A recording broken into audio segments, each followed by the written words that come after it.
Now let's say the section B, question number 11. So what they're saying is a car starts to accelerate from the rest on an horizontal road.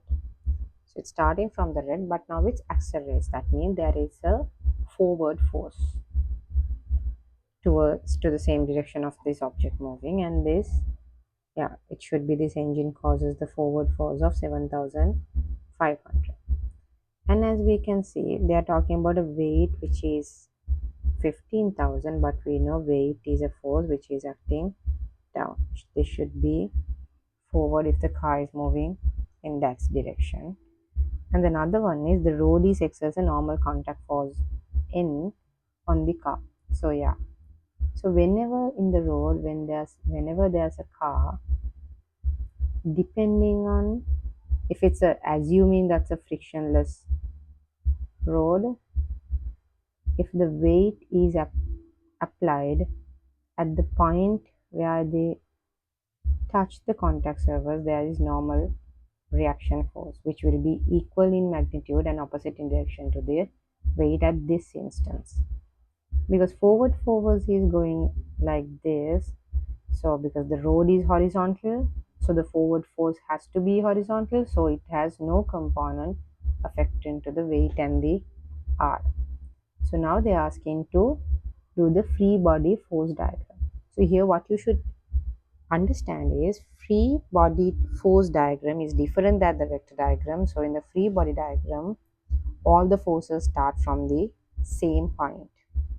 So if you see, okay, they have given us a good reference point. So now since it's a scale diagram, so let's get to our scale. So as we can see, it's a 15,000. So what about a good scale?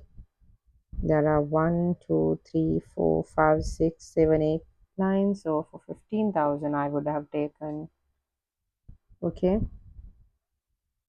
one scale is gonna be, two scale is gonna be 5,000, I guess. Yes, two scales as 5,000 Newton.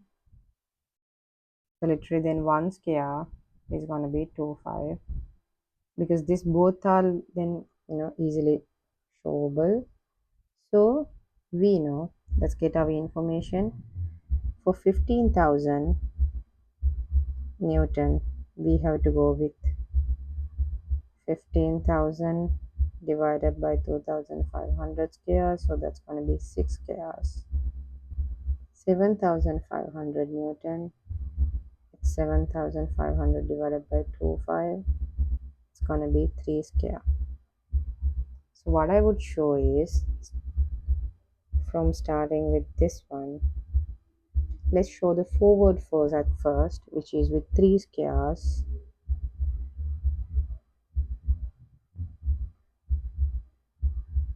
This is the forward force. So this force is 7,500 Newton. And the weight, it's going to be 6 squares. So if we check this, this is going to be weight, which is 15,000 Newton. And let me now erase this piece of information. Now the other force is going to be normal reaction, normal contact force. So it's also, we know it's going to be equal to, because there is no resultant to vertical, right? That's why normal reaction will be equal to weight, because they has to be balanced with each other. Now again, this is 6 squares.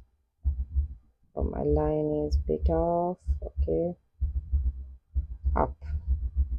This is the normal contact force, which should be 15,000 Newton. Yeah, this is the answer for the question number 11. What you have to identify here is there is a horizontal motion. So forward force is to the horizontal direction and there is no resultant to the vertical direction. That will make the normal contact force equals to the